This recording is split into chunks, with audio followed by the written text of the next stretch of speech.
Hi guys, welcome to the St. Patrick's wooden books that we're gonna do here. So this one's pretty easy. The first step we're gonna start with is you're gonna have your 3 books and they're gonna be glued together when you get them. You're just gonna need to get your green paint out and do a couple coats on there till it's to your satisfaction. So start with that.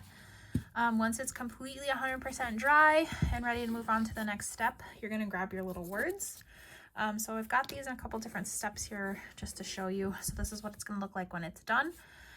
This is what I'm going to show you guys quick here in a second. And then I'm also going to show you guys how to apply this. So what you're going to do is just make sure that you put them in the right order. You're going to take this, you're going to peel it off. That blue can just be discarded. We're stenciling now, so where you see through the words is where we're going to paint. So you're just going to want to line those up. I'm going to move that up just a tish. There we go. You might have to play with it, just like the curvature of the wood. There we go. So once you've got it where you want it, you're going to press it down like you're kind of showing you right here.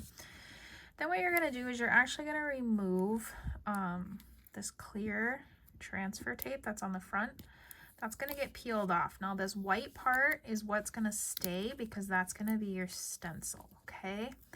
So you're just going to want to do this very slowly, making sure the white part is staying stuck down, especially when it comes to, like, say the O here.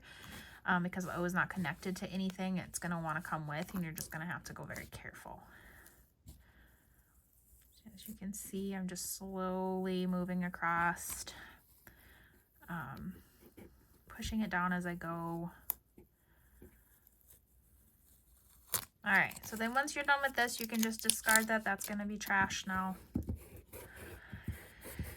Now, before we start painting, you're just going to want to go over all of this and just make sure everything is pushed down really well.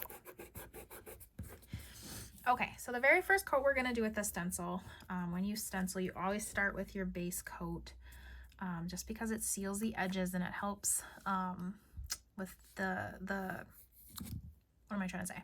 Helps with not bleeding. There we go. That's what I'm trying to say. So what you're going to do is you're going to grab your green paint that you've been painting with, and you're going to actually go with that. Move you guys up here so I don't hit you. You're going to grab the green paint and you're going to actually do that first coat with that. So we're just going to do it very lightly. We're not going to overdo anything, nothing crazy. And then just make sure you're keeping your green. I guess the green paint doesn't matter as much as the white, but it's just good practice. Make sure you're keeping it on your stencil. Because if you go off the edges of your stencil, obviously you're painting on your object, and when we get to the white paint, we don't want to be doing that. It's not the end of the world if it happens. You can always just go back over it with your green, but so just very lightly, nothing crazy. You should still be able to see pretty clearly where your letters are, and where the stencil is. So once you've done that, you're going to want to let that dry fully. So you're going to want to let that sit for a little bit before you move on to using the white. All right, so once you have the green dry, what you're going to go ahead and do is you're going to go back over it. You want to make sure that the green is completely dry. Going to go back over it with the white, doing the same thing. Very, very minimal amount of paint. Do not put loads of paint onto your stencil. Just need to lightly dab it. I did this one here in hopes that it would be dry enough to show you guys. So lightly, lightly, lightly. Just making sure you're filling in that stencil. Make sure you don't have globs anywhere. That is a glob. No globs allowed.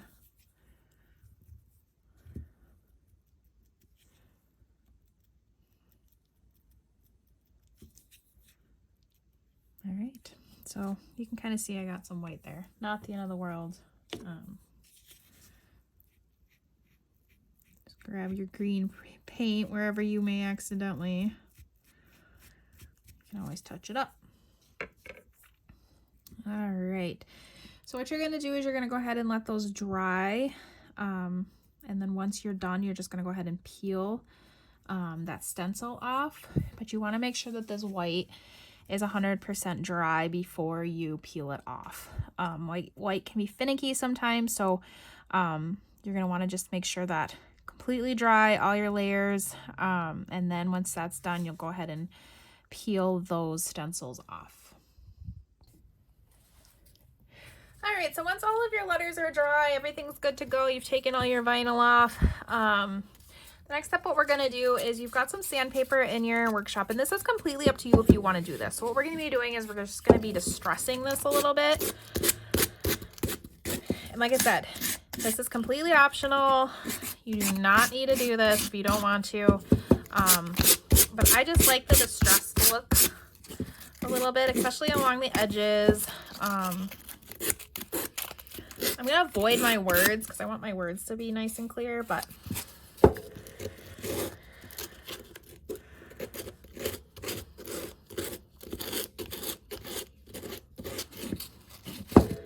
go ahead, use that. Distress it however much you want.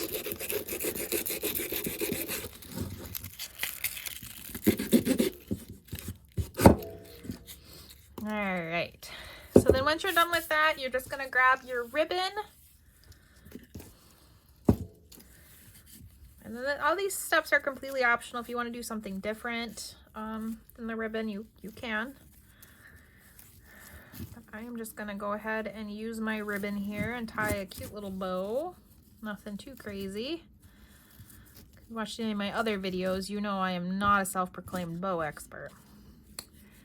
And there we go. Look how cute that is. So make sure once you get your project done that you show it off to all of us, especially if you've done something different or you've added to it. I love to see everyone's additions and how you make this project your own.